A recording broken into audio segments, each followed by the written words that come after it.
Good afternoon, everyone. Thank you for joining us online and in this beautiful city of Toronto. My name is Laura Naville. I'm the General Manager for Americas for Salveo Group. I'm French and Canadian, and I'm very glad to have this discussion today with the Honourable Erin O'Toole, former leader of the opposition party and now CEO of ADIT North America. Welcome, Erin. Okay. Thank you, Laura.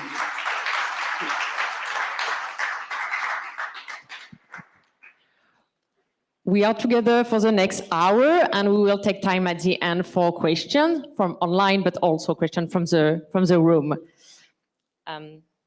Thanks again for coming, and welcome. There is so much noise on the picture, and news are changing every hours. In this uncertain global landscape, it's hard to navigate. But today, we want to bring you to a constructive and positive discussion.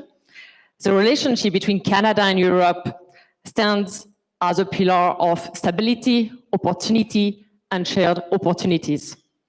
So, Erin, apparently today it's Liberation Day. Could you give us your thought about this special situation with the application of the US tariffs? Well, thank you, Laura, and it's great to see so many friends here in the Albany Club. I never envisioned speaking at the Albany Club during an election and not really talking politics, but I will talk a little politics at the end if you like. But it's a pleasure to be here with my colleagues from Salveo Canada, which are our partner in ADIT Group. And we're going to be talking about trade diversification in Europe today and some of the tariff risks, tax risks, the 3 T's, I call it: Trump, taxes, and tariffs. What's going to happen with all? Where's our competitiveness? And people are in a rush to diversify, and that's what Salveo and ADIT helps do. Now, it's so nice to see Kim. When we talk Liberation Day, we actually think of Canada liberating the Netherlands, not Donald Trump liberating Americans and Canadians from our shared prosperity and security partnership. I call it Hibernation Day, because it's actually putting our heads in the sand and not realizing the incredible wealth, prosperity, and opportunity that partnerships between Canadians and Americans have brought. Let me use an example, because 60 years ago, in January 1965, President Johnson said this, quote, "This agreement," talking about the Auto Pact, "originating in our common interest, arrived at for our common benefit, will take those ties even closer and more fruitful for the future." And in 1965, Canada and the US embarked on the first free trade, in that point for autos and auto parts, where something could come to Canada to be finished, refined, upgraded, and sent back, and then sold in either country tariff-free. It was really quite remarkable, but not really that remarkable when you think that a generation earlier, in 1940 and 1941, Canada had the Ogdensburg Agreement, which we now have for NORAD, and we had the Hyde Park Pact. And in that was the first trade for defense production between Canada and the US. And that's why aluminum from Quebec, from Saguenay, dans la région de Québec, built most of the Mustangs that helped the Americans win the war with the Allies in Europe and in Asia with VJ Day. So educating our friends in the United States on just the benefit of that partnership is what we have to do, turning Liberation Day into truly celebrating what we've done. You know, that partnership liberated the world from tyranny and gave us the most sustained period of prosperity in the history of mankind. So hopefully we can send this video to President Trump just before 4 o'clock today, and he can pull back from the tariffs.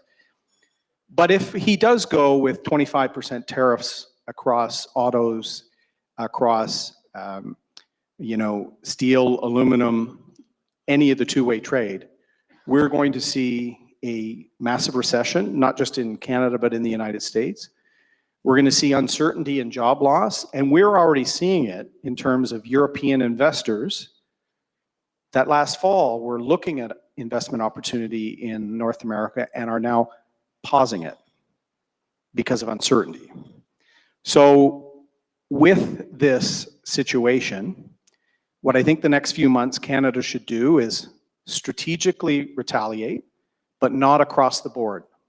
Don't hurt ourselves more for the symbolic demonstration of dollar for dollar. Let's pick bourbon and a few other areas to pinch the United States, but drive towards a partnership. Let's turn the North American Ogdensburg Agreement that led to NORAD.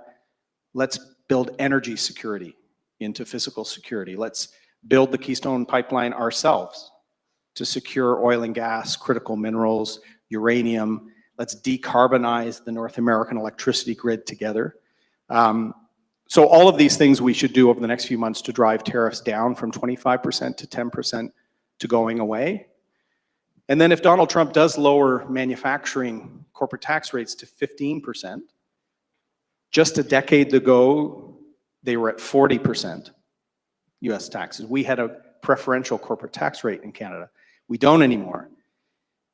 Federal government, conservative or liberal, you know which way I hope. The Poilievre government or the Carney government will have to follow US tax reductions. So will the Ford government, so will Legault. All provinces and the feds will have to match any benefits for depreciation, any R&D tax incentives, and the corporate tax rate we will have to follow, or the tax rates will hurt our economy more than the tariffs. So it's an uncertain time, Laura, and that's why diversification, a market of 400 million first world countries with close alliances to Canada in the EU, is something that a lot of exporters are looking at, and kind of the basis of our event here today. Thank you, Erin. And since the return of the Trump administration 2.0, we have seen things are moving very fast, and Canada has to recalibrating its global position. You already say a few words about this, but do you see the dynamic with the US improving or getting worse? That's the million-dollar question, Laura, is the first 6 months of the Trump administration, is that the bark and the bite, or is the bite to come? I think the next 4 years will be uncertain. I do think over time we will get tariff rates down. The very fact that the Trump administration was smart. It talked about 25% tariffs, but just 10% for energy. Why? Because our trade surplus with the United States is in energy. They know what is in their national interest.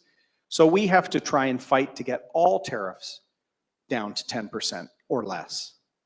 And with our fluctuating dollar, we can live with 10%. We can manage it. Everyone will take a little bite on margins. There will be some upward pressure on prices, but we can manage 10% for the short term. And I think that's what businesses should plan on doing. Don't make any massive changes to supply chain yet, but look at markets for alternative supply chain and for alternative customers. And because I do think there's the potential of this uncertainty, tariffs and taxes with the Trump administration for 4 years. And unless the Democrats wake up from their crazy woke dreams, there's going to be a second, a Trump 3.0, either himself, which he's speculated about. Now there's this nasty thing called the Constitution in his way, or a very young, well-spoken Vice President Vance. So we could have 8 years of massive uncertainty on supply chains, on political risk, on investment risk. So I do think what is the short term? Very uncertain. I think companies have to plan for at least a 5 to 7 year window of what is I'm calling managed trade, where we've gone from the post-World War II free trade environment to managed trade, and not just through tariffs. There are sanctions on a number of countries, of course, Russia and China. There are provisions against slave labor from Xinjiang in China. There's ESG provisions that are requiring certain levels of emissions or human rights or workplace standards. So if your supply chain doesn't meet all these things, you may be sanctioned, you may be penalized, you may be investigated.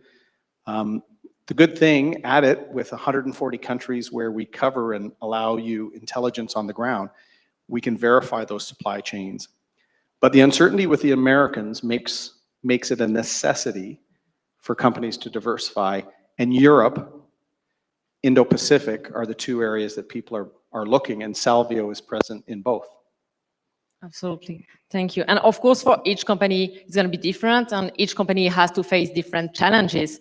But for the one that feel they're losing business with the US, are there opportunity in Europe to keep growing and to diversify? The great thing is the answer is yes. And in fact, some of you, my friend Andre being one, my first political fundraiser in this club years ago was with the Honourable Ed Fast, who was Canada's most successful trade minister. And Harper's first job he gave me, he said, Erin, you've done some trade as a lawyer. I'm making you Ed Fast's parliamentary secretary. We need to get the European Union trade deal done. We need to get the Trans-Pacific Partnership done. And there's a lot of politicos in the room. The minister, everyone knows what the minister does. So when we were negotiating with the European Union, Minister Fast was sent to Paris, France, to negotiate supply management and cheese quotas coming into Canada. His parliamentary secretary, Erin O'Toole, was sent to Paris, Ontario, to get yelled at by dairy farmers and to explain why we were giving up certain quota to get the European trade deal done. Which do you think got the better end of that deal, the minister or the parliamentary secretary? But the great thing about that is the Harper government finalized the European trade deal in 2014. It had its final agreements after the Germans sort of changed a few provisions in 2016. So it's a product of both the Conservatives and the Liberals. 92% of the tariff rates for Canada-EU trade have been completely dropped. There's a few remaining ones and a few parliaments and assemblies, including France. So when I was in France a couple of weeks ago, I was reminding everyone there, hey, if you want to diversify, finalize that agreement with Canada. Because while 92% of the tariff rates have been eliminated, let's make it 100%. And let's make sure that you don't have non-tariff barriers, like some of the excessive regulation that the EU has to be a regulatory burden. But if you look at what the EU represents, Canada has a free trade agreement, kind of, with the Americans, if the president feels we do. But we have the European Union, we have the Trans-Pacific Partnership in Asia, we have a number of bilaterals from everywhere from South Korea to many countries in South America to Israel. We have some of the most unrestrained free market access in the world, but we haven't taken advantage of it because the most voracious market in the world is just a few miles from where we produce. So it, of course, made complete sense for us to focus almost all our efforts in the last 60 years since the Auto Pact on the US market. But if that market is becoming protectionist, becoming isolationist, the next best market for Canadian products is the European Union. Our country was founded by France and the UK. The European Union now no longer has the UK in it, but there's some remarkable opportunities for both markets. And we'll talk a little bit about what sectors. And I'll tell you, the EU is desperate to see a more ambitious Canada on a trade front in the next few years. Yeah, absolutely. And saying that, do you think you have to be a big company, a big corporate to success in Europe and beyond? No, and that's what a lot of people think, that you have to be a multinational. You have to be, one of the big three automakers. You have to be a huge company with tons of IP. When we were doing the European trade agreement, we did a lot of work with the Canadian manufacturers and exporters. Most of their members were medium-sized exporters looking at having success in the US market, but if they wanted to grow, they wanted to find a beachhead in Europe. Whether they had relationships in Germany, having had some trade with Germany and they want to grow, or in France. The countries in the south of Europe, which used to be, there was a very mean acronym called the PIGS. You may remember where Ireland was in there too. I can say that as an O'Toole, but Portugal, Ireland, Italy, Greece, and Spain, all of them have reversed. Greece, Spain, their economies are rocking right now, and Canada has a stellar reputation. We're there in some cases on goods trade, on agricultural trade, both ways, mining investment, financial services, but there's so much more we can do in Europe, and this is something that Salvio specializes in. A lot of you are probably here wondering, A, is Erin O'Toole still alive? Yes, Erin O'Toole is still alive. You can write that on Wikipedia. But what does he do? What is ADIT Group? Well, we help with mergers and acquisition advice, giving due diligence on transactions in 140 countries. And with our partner businesses like Salvio, we help open markets, especially for medium-sized players who need that extra lift. And you've done that yourself here in Canada, Laura, with a couple of companies from Quebec that have had huge success in Europe. Absolutely, and thank you, Erin, for asking. Indeed, Salvio is actively helping Canadian companies for more than 15 years now. And yeah, I can share this with you, this history of a Quebecois company in transportation equipment sector, 20 million revenue, 50, 60 employees, and they were only working with the US market. So we met, we first discussed about the strategy and how to diversify and expand. That was a couple of years ago. And we first provide them with market research, competition analysis, and then our team on the ground in Europe, in France, Italy, Germany, Spain, our team worked to secure the first sales, the first business opportunities, the first contract to validate and to secure the business. And then to go further and always to have a long-term vision in your development, we help them providing recruitment service and payroll management service, also known as employer of record, as you probably know it. But just to say a few words about this service, it's very typical. It's like a soft landing in the market. So using Salvio structure as it is your own, for all the administrative and tax and payroll things, you are using the Salvio structure as it is your own, and that allow you to have your own staff on the ground. So basically, we take care of your growth while you are focusing on your core business. And let me ask about that. So what happens is if you want to sell into Greece and Spain and Italy, and you're based here, but you want to have a few employees hired, you want to have the right regulatory approvals for your products, you can pay Salvio in Canada. Exact. And you guys recruit the people to be the salesperson or the distributor. You hire them, you provide benefits, you pay their salary.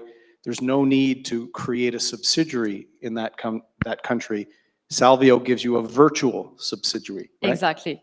So you don't have to take care about all the European legal things, labor regulation. We know it's very complex, and in Italy is different than in France and in Germany and in Spain and everything. So you don't have to take care of this. We take care of all these subjects and other intercultural things, and like that, you and your team focus on your business and your core activities. So that Quebec company that you help take from having exports only in the United States, they're now exporting into the European Union, and what's their size? Have they grown? Exactly. So now they are very successful in Europe, and they doubled their revenue, and they are also successful in Canada. They have more than 100 employees now in Canada, and yeah, also because the foreign growth is not only a local growth. Internationalization will bring back. Internationalization will also bring growth back to the headquarters in Canada because it's always related. Yeah, and we did the same event in November in Paris, and I had to do it in French. Laura's doing a much better job in her second language than I did in Paris. But we do this not just for the European Union. Salvio has up to 30 offices where, Exactly. whether it's India, China, Middle East, we have those offices where you can have a turnkey Mexico. subsidiary without having to physically go there yourself. Absolutely. Salveo ADIT Group, we have more than 30 offices around the world to support your business with local teams that always speak the local language, but also French and English. So it's easy, it's your process and your understanding of the intercultural things, and all you have to know to do business and to do good, secure and safe business in the country. So it's very precious to have this local point of contact. And maybe we can have a few words about sectors, like any sector where Canada and France, and Europe, could strengthen their mutual collaboration. The most bullish sector in terms of Canadian opportunity in the EU, and we've got some veterans in the room, especially over that table, is defense, security, cyber. President van der Leyen, the European Union president, just a few weeks ago announced an intention for the countries of the EU to increase defense spending by 800 billion euros. That's an additional 1.2 trillion Canadian dollars on defense, security, and cyber. That should shake the complacency off of some of the banks and private equity funds and even pension funds from not getting into investments in defense, security, aerospace, cyber. That is remarkable. Even the laggard Canada over the last few years is going to see the doubling of the defense budget. Gosh, I wish that was the case when some of us were sailing Oberon submarines. We're going to see a new class of submarines in Canada, a project that will be a $60 billion project for Canada. And look, the trade uncertainty with the United States, I said this when I was in Paris a few weeks ago. It was ironic. I was the guest of a guy named Stéphane Dion at the embassy. Remember that guy? It was two unsuccessful opposition leaders, sadly, but I reminded him I won the popular vote, Stéphane, so that's a moral victory, I guess. But I said to some of the companies that were there, if I don't start hearing from Lockheed Martin executives suggesting that the Trump administration is not being prudent with global defense and security, that's a $20 billion relationship. Now, I would like a fifth generator fighter. My colleague Lori Hahn and I were the broken records in the Harper government talking about the F-35. But that was designed on the concept of the joint strike fighter, when there was joint defense, mutual reliance, mutual respect, security partnership. If one partner changes that, all of the deals change, in my books. And if we're a fourth generation fighter, so be it. The P-8 deal with Boeing, really good friend of mine runs Boeing Canada. He will not like me talking about this, but that $4 billion deal should be on the chopping block as well. And I would like to start seeing some of the defense executives in the United States who've served alongside the Canadian Armed Forces throughout their careers, just talking about how imprudent, and that's my diplomatic term, imprudent some of these decisions are. They forsake an incredible partnership that Canada has forged. Just last year with True Patriot Love, myself and some business leaders and some veterans retraced the steps in Montana of the first Special Service Force. We've got some special operators in the room today.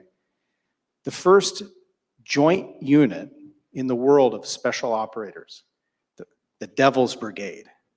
That was Canadians and Americans at their best.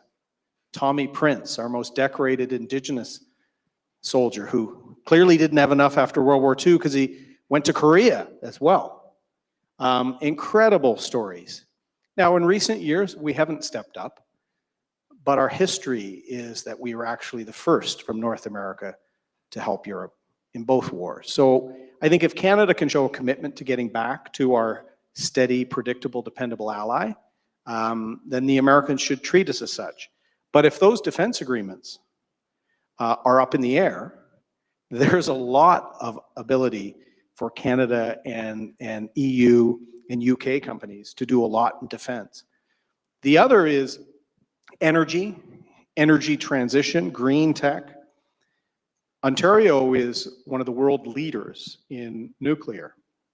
We're likely going to see a great member of this club, Stephen Lecce, is building a small modular reactor, the first in North America in my old riding in Darlington, something that the federal Conservatives supported and Justin Trudeau reluctantly had to commit to after we forced him. We're going to probably have 2 large-scale nuclear facilities in Ontario. Ontario needs 75% more electricity because of AI, because of electrification in the next 20 years. That's almost doubling our grid, and we want to do it emission-free. Well, France, with EDF, France is the country that has the most nuclear on their grid today. So the opportunities for energy partnership, energy transition, ESG level oil and gas, critical minerals, the supply chains we have in Canada can fuel the reactors and the economies of the developed world for the next 30 years. So there's not only opportunity for European investors to help Canadian firms scale up to take opportunities, there's really the ability for those medium-sized supply chain players. Because even if the US repatriate chips from Taiwan because of geopolitics, do you know there's up to 2,000 supply chain points in the chip economy? It's not just one, it's not just NVIDIA. There are suppliers throughout that supply chain. Quantum, which we have one of the great quantum companies here with us today. Canada, 1/3 of the quantum ecosystem people in the world have either worked or been trained in Canada. We actually have more first mover advantage in quantum than we do in AI. And we've got 3 Nobel laureates, or the math prize, I forget the name of it, for AI in Canada. We've just got to get a little bit more ambitious on commercializing it, but all the ingredients are here. Sounds like I should be running again, right?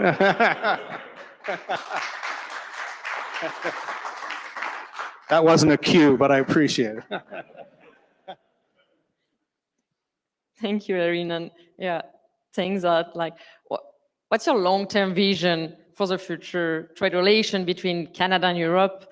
And if I may, should Canada consider a more aggressive strategy to establish presence in these markets, strategic presence in these markets? Yes, Canada needs to be more aggressive. And that means more than just elbows up as a hashtag. That's some of the people doing elbows up were some of the least patriotic 5 years ago when we were advocating for many of these things.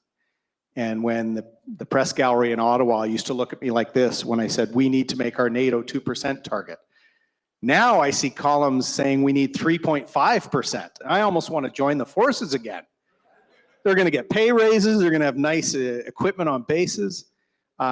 We have to be much more aggressive. Because while we have often first mover advantage in technology, unbelievable resources in terms of energy, minerals, raw materials, agri-food, agribusiness, aquaculture, we've got all these primary ingredients. We just don't do the secondary piece very well. And we should be able to. Our stock exchange here in Toronto built the modern mining world. Now, sadly, the Incos and the Falconbridges were bought up by countries that had more ambition. But all the materials are here for us to be more ambitious.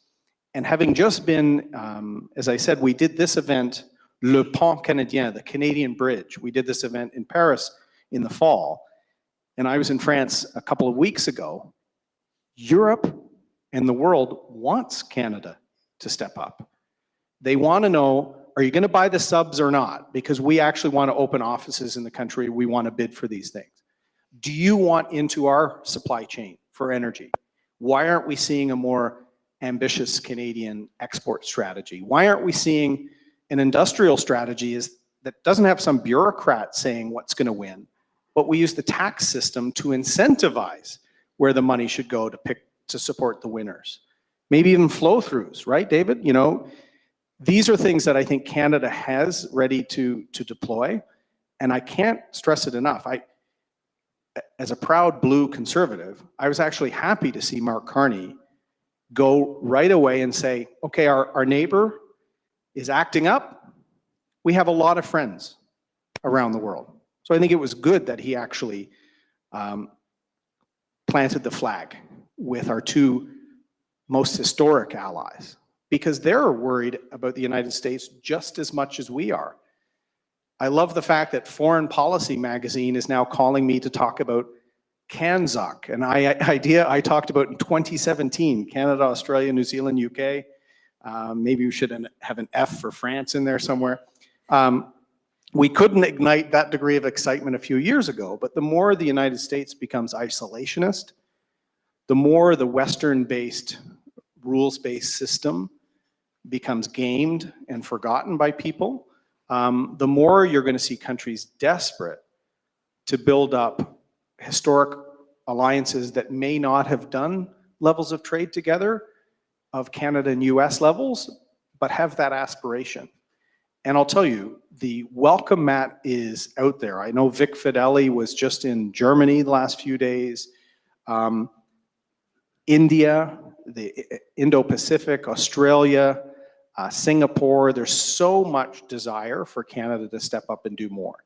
And so that's part of the reason for these events, is that we can show that even medium-sized players, you can open up markets without having to send dozens of people and millions of dollars to get something set up. There's businesses like Salvio that can help you with a virtual subsidiary expand your supply chain or expand your sales channels.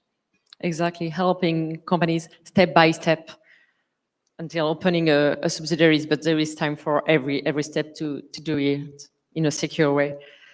So, as you say, you were in Paris for this event, Le Pont Canadien, and at that time, it was in November, December, something like that, and at that time we planned this 2 days meeting, but we were not expecting to be in the middle of this Canadian federal election. So I think we can take time for questions. We can take few questions and continue this discussion with what you would like to discuss with us. So we're gonna take questions from online people and also from you in the room. And yeah, Erin, the floor. You have the floor, and Ushia is gonna help us with the question. Should we start with an online? Okay, with a question in the room, apparently, if you have. Do you need something?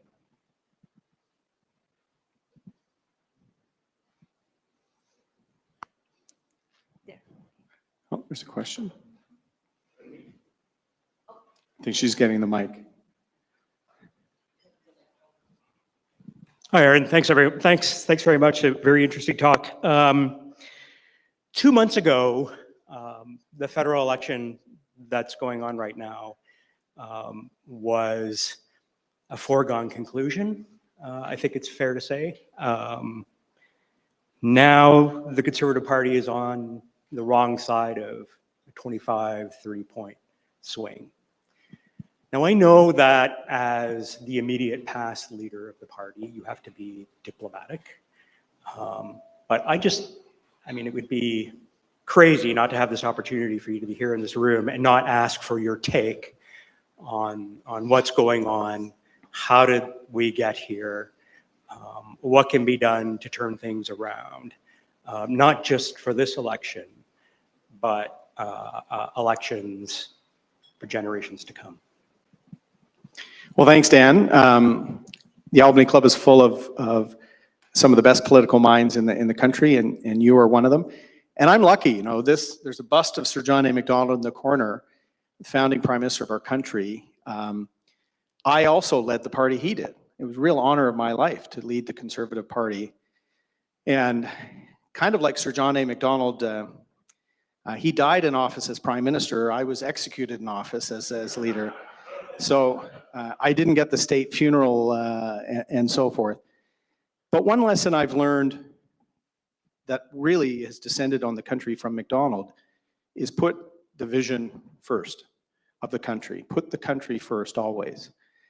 And so even though how my time as leader didn't end well, I support our leader. I support Pierre. The party and the country is greater than any one person in it. And if you don't have the ability to see it that way, and sometimes even my colleagues didn't have the ability to see it that way, you're not showing the character that nation building requires.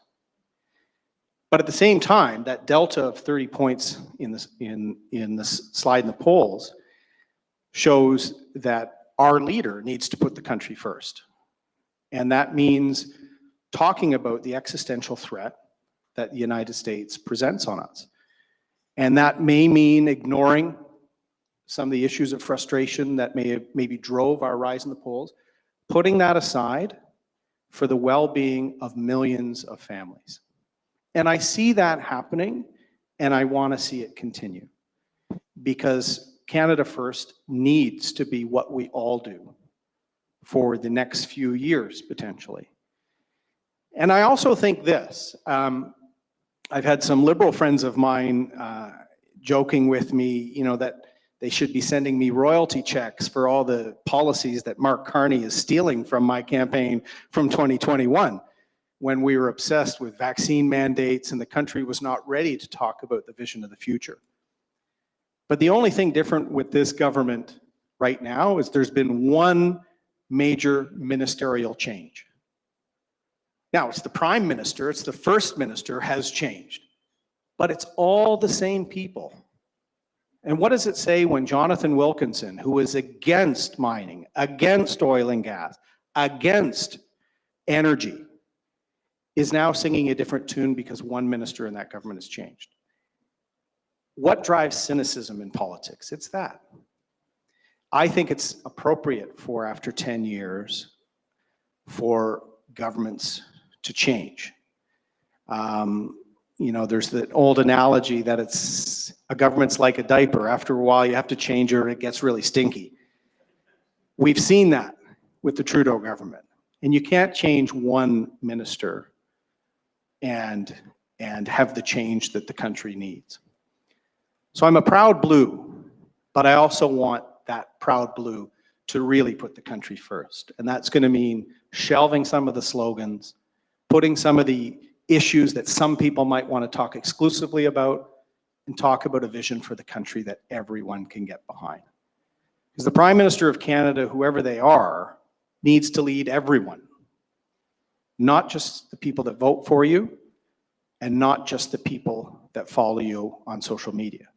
So I think the next 3 weeks, if our party does that, I think we're going to see a strong, stable, majority Conservative government, and that's certainly what I hope to see, Dan.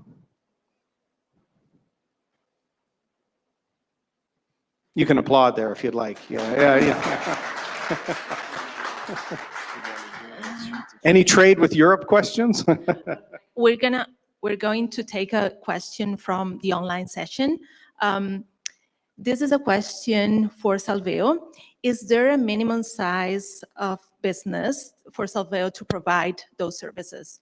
And maybe you can expand a little bit on what kind of incentives there is as well for companies to go international here in Canada. Okay, so for medium-sized company, if there is a minimum size of business for Salveo to take clients. Okay, absolutely not. Absolutely not. For sure, we always adapt our service, and as you understand, we are a service company, so it's human, so we can adapt, and we adapt. We are used to adapt to your size, to your product, to your industry, to the strategy, to the market, to your targeting, because we're not gonna do the same job if you are targeting Germany than if you're asking us to develop business in Dubai or in Mexico, for example. So yeah. No, there is no minimum, but for sure we will always have discussion to see if it's the right time to address this market. Let's take an example, a Canadian company that has always done business with the US, asking us a very risky project in a very faraway market or very risky market, we're gonna discuss and see if we can go step by step, making her be a little bit more adapt and more custom about internationalization outside of North America first before going in Russia, for example, or in China, for example. So no, there is no minimum, but we adapt, we adjust, and we discuss together to help the company in a safe and secure way. Because our goal, as the goal of all CEO, is to have a long-term development, stable and secure. Sorry. And maybe you can expand a little bit on what kind of incentives there are for companies to expand internationally, for Canadian companies? Mm-hmm. For Canadian companies, we can support with market research, with competition analysis, looking for business opportunities, we basically help to open doors, to help the company to speak to the right person in the country, to the strategic person in the country. We're not gonna, we can do the sell, but our strategy is to be on the ground, to know the network on the ground, to know how to get to the right person. But after, the company know better than us how to sell it and what's the advantage. And absolutely. We can also help plug into some of the subsidies you see or supports from Export Development Canada, EDC, Investissement Quebec, Invest Ontario, BDC. There are actually a lot. There's the Trade Commissioner Service and funds for trade trips. So there's actually much more there for medium-sized players to get some support for some of the trade missions, in addition to working with us. So once you embark on a trade strategy, we can help find some of those external funds as you come up with your budget to deliver on trade. That's actually a perfect segue into the question I wanted to ask, which is about the provinces versus the federal government and the trade missions. So the question is actually for both of you. So are there any other countries that you're dealing with that would have provincial or state trade missions as active as some of our provincial trade missions are in other countries? And is that confusing to countries? Is it better for us to have a more unified strategy? Is it okay that the provinces are active? Is it okay that some are more active than the others? Well, that's a great question. Let me start with just two things. First, Usha, who just handed you the mic, is part of our Salvio team here in Toronto. And one of the regional or subnational levels of government we work with is Andalusia in Spain, where we work with that region of Spain on trade investment strategies, everything from mining and PDAC right through to agribusiness and goods trade. So we not only facilitate Canada overseas, we also try and support investors and exporters coming to Canada. Your question's a good one though on sometimes does federal government, provincial governments, sub-provincial governments, like we now have Toronto Global, we have Chambers of Commerce, there does need to be a little bit more coordination of that, in my view, especially now that we're going to be diversifying or at least looking at options, not just the US. We should get a coordination going as much as possible.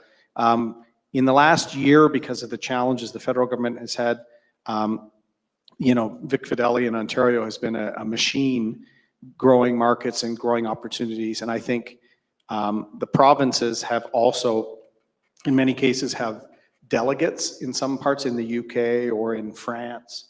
All of these do coordinate and need to coordinate together because even the large cities send their own trade missions over. So we have to make sure that we're not having three different missions talking to different groups in the country. And I think that's something that having a private sector partner like Salvio allows us to help amplify your message, work with Canadian players, find potential funding in Canada, but also make sure you see the right people on the ground because we have people on the ground in these countries.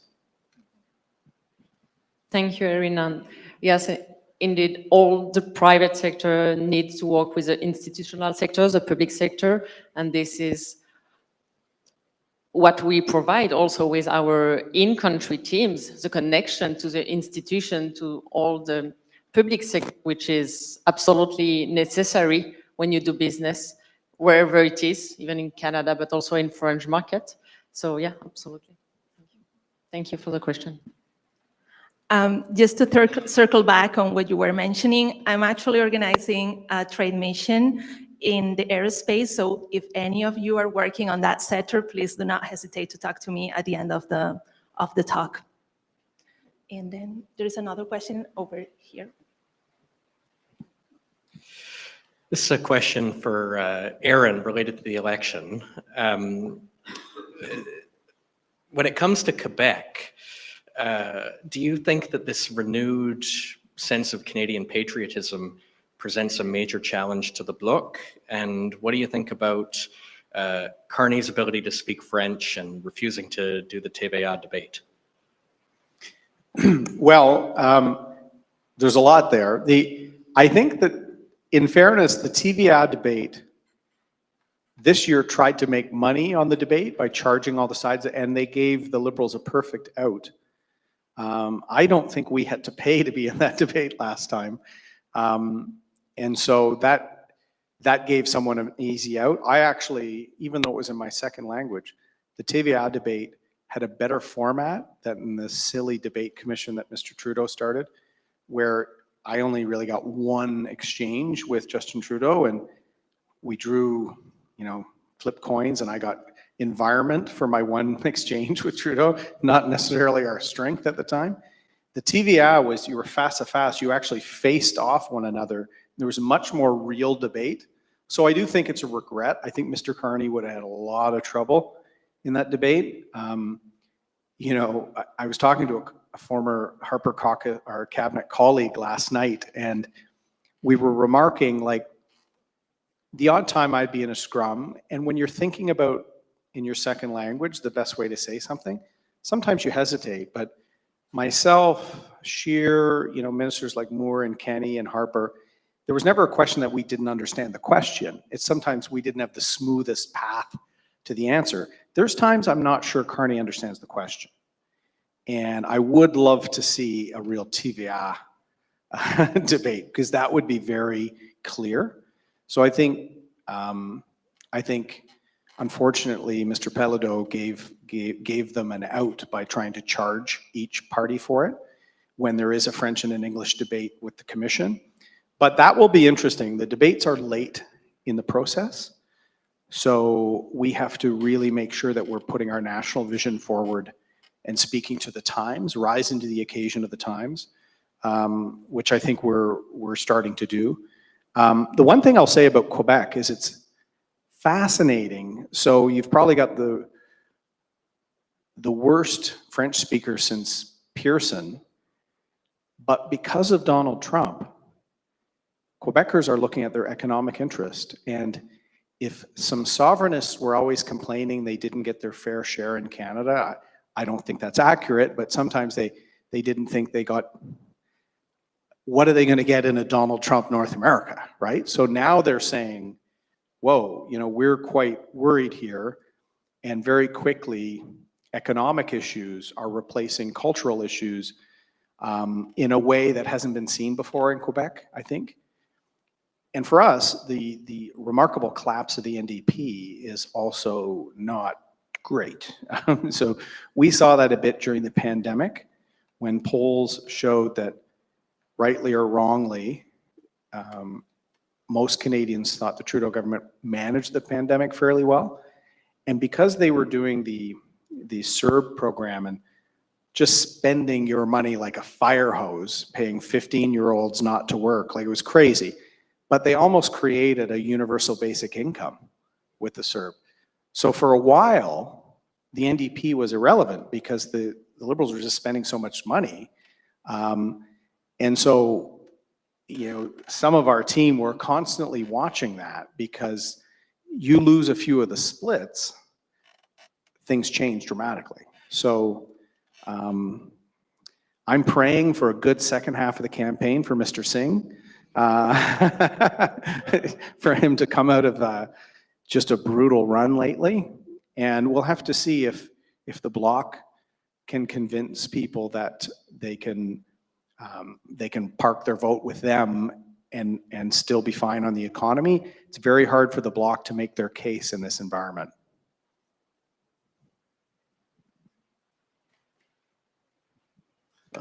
Thank you very much, and an excellent conversation. Mr. O'Toole, thank you for your service. I'm in the aerospace and defense industry. Most of my revenues, 95% of my revenues are outside of Canada, in both Canada and the United States. And one of the frustrations for small to medium-sized business is the challenges in government procurement. And so in aerospace and defense, the tendency historically has been to deal with very large international primes. So I'd be curious to know what your thoughts are in both Canada and in Europe as to establishing minimum Canadian content levels on this vast amount of money that's being paid by taxpayers to defend the realm, both in Canada and the United States, because we see a lot of technology that's outsourced to the United States and Canadian tax dollars going out there. And I think from my perspective, we've got to build domestic capability in a very serious manner if we're going to defend the realm in Canada and to support our NATO allies. So I'd be curious to know what your thoughts are on minimum Canadian content on such vast amounts of taxpayer spending. Well, first off, thank you for being a part of the defense and security industry. It's critical. It's also a huge employer of veterans and a way that we get second use out of people that we've trained to defend our country and they work in that sector. And second, thank you for that question, because this is one of the most important discussions we're having now as a result of Mr. Trump. So I hope in a few years, when all of this crazy uncertainty is over and we've built up sovereign capability, as I call it, and we're able to stand on our 2 feet, and we're at 3.1% of GDP on defense and high patriotism numbers, we'll be able to say, you know, Mr. Trump, thank you very much for waking Canada out of its slumber, getting us to step up, be a responsible partner, and reminding ourselves of just how exceptional Canada is. Remarkable that we have this bilingual country, diverse, pluralistic, on the edge of the United States and its sort of cultural empire in many ways, and has this proud, capable country. We take it for granted too much. And I actually like seeing this patriotism and this sense that we have to do more on our own and be more independent, still open to alliances and multilateralism, but also able to defend the North on our own. I've often said, and my friends here have heard me say this, we the North should be more than the Raptors playoff slogan. We should own our sovereign North. So the good thing is, here. Don't forget to vote on April 28th. No, we have the ability now to really take advantage of this time.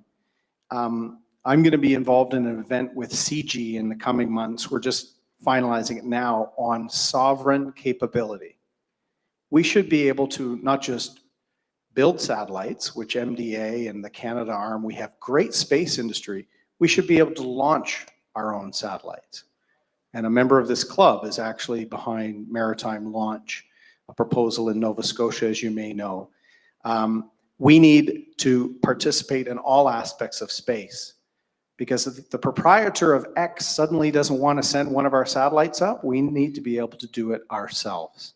We need ice-breaking capability, and we're seeing the Davie shipyard in Quebec, a shipyard that the Conservative government helped save, and the Mark Norman scandal of the Liberals wanted to kill that shipyard. They now just acquired a Finnish shipyard and are now building a center of global expertise in ice-breaking capability. We have a company in Montreal called IT Telecom that lays and repairs subsea cables. They've laid thousands of cables off the coast of Alaska, lighting up all of Alaska, thousands of kilometers of cable.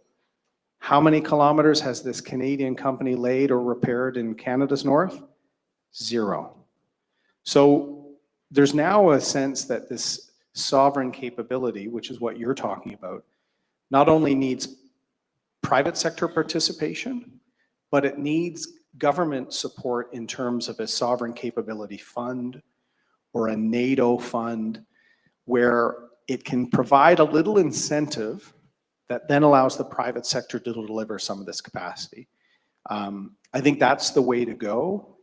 It will set certain areas in technology, in defense, in security, in sovereignty.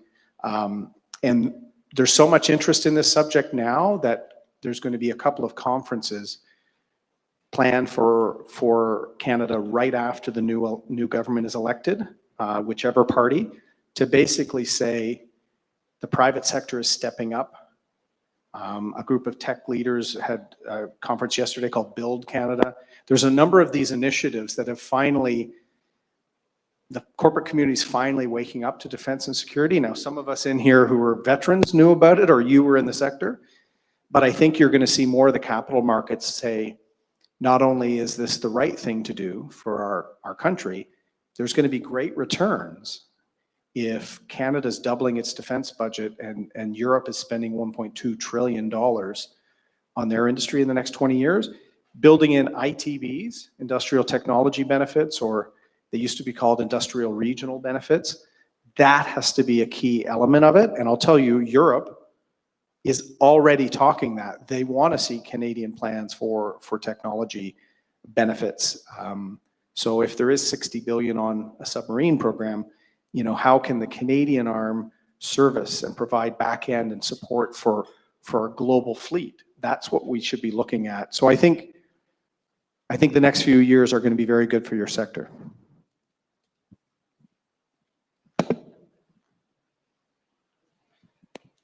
Oh, one last question.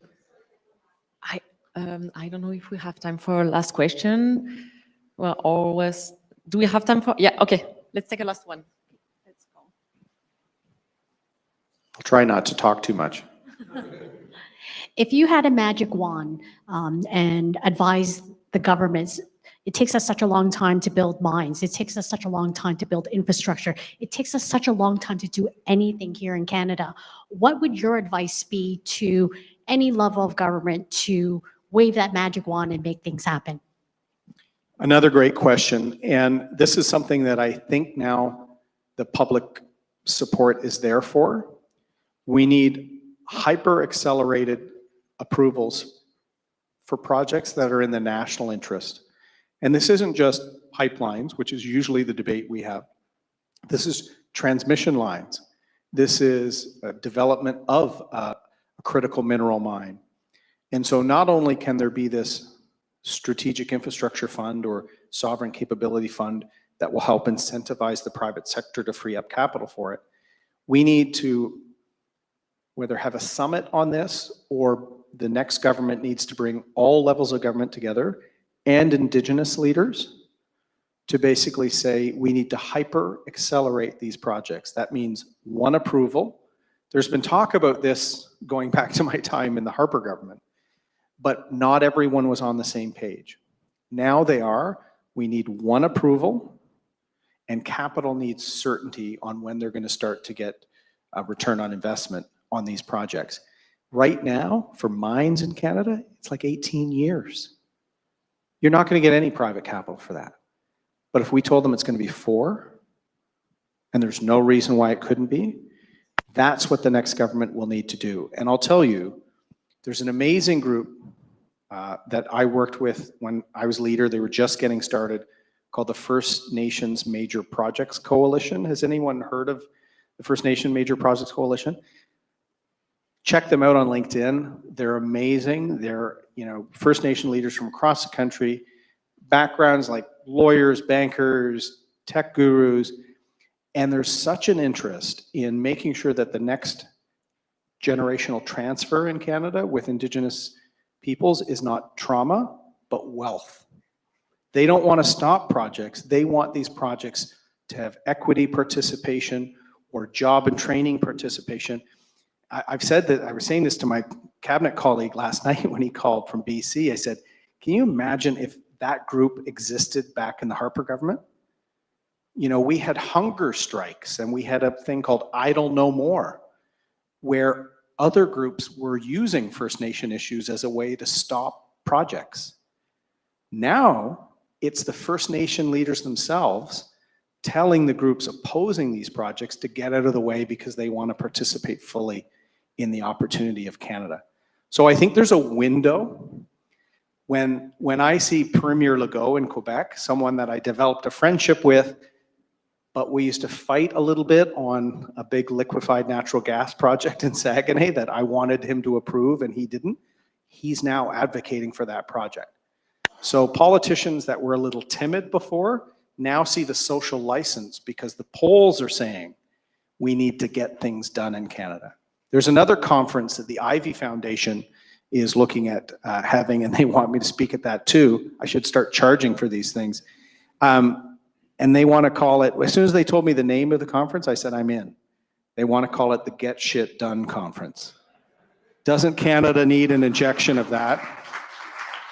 So I hope all of this passion will come right after the election, and whoever wins, you know my preference, that government is not just empowered by a program.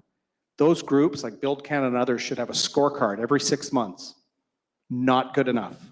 Let's get her done. Let's get shit done, and let's get stuff in Europe done too with Salvio and ADIT.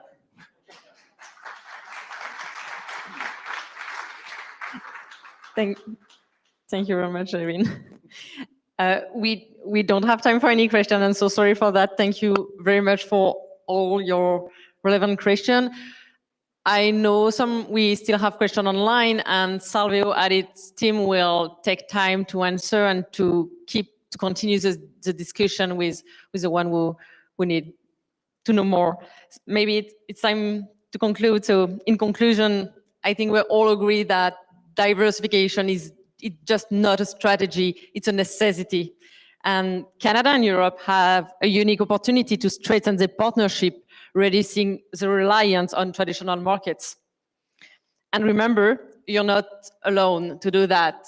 There are partners like us, like Salvio, like ADIT, and others who can support your growth in the international market while you focus on what you do best. So remember that, and we all agree about diversification, I think.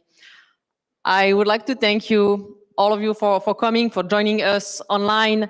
A very special thanks to our team for Salvio ADIT here in Canada, in Toronto, of course, with Ushia, special thanks, and Aurélien.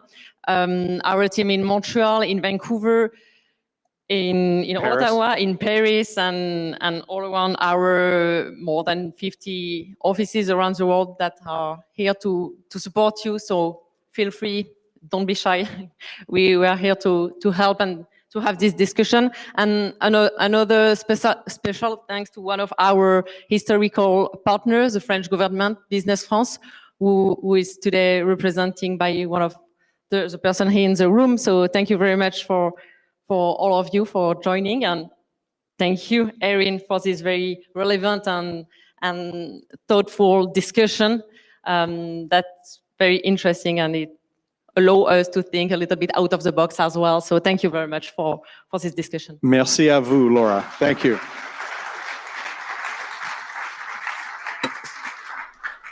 In a constantly changing world, where the balance of power is always shifting, companies and government agencies benefit from numerous opportunities to grow internationally. Bringing your ambitions to life leaves you facing the cultural, economic, and regulatory specificities of these new territories. As your trusted partner, Salvio works with you to face the day-to-day challenges, to give you free rein on your projects, and to fully express your potential beyond borders.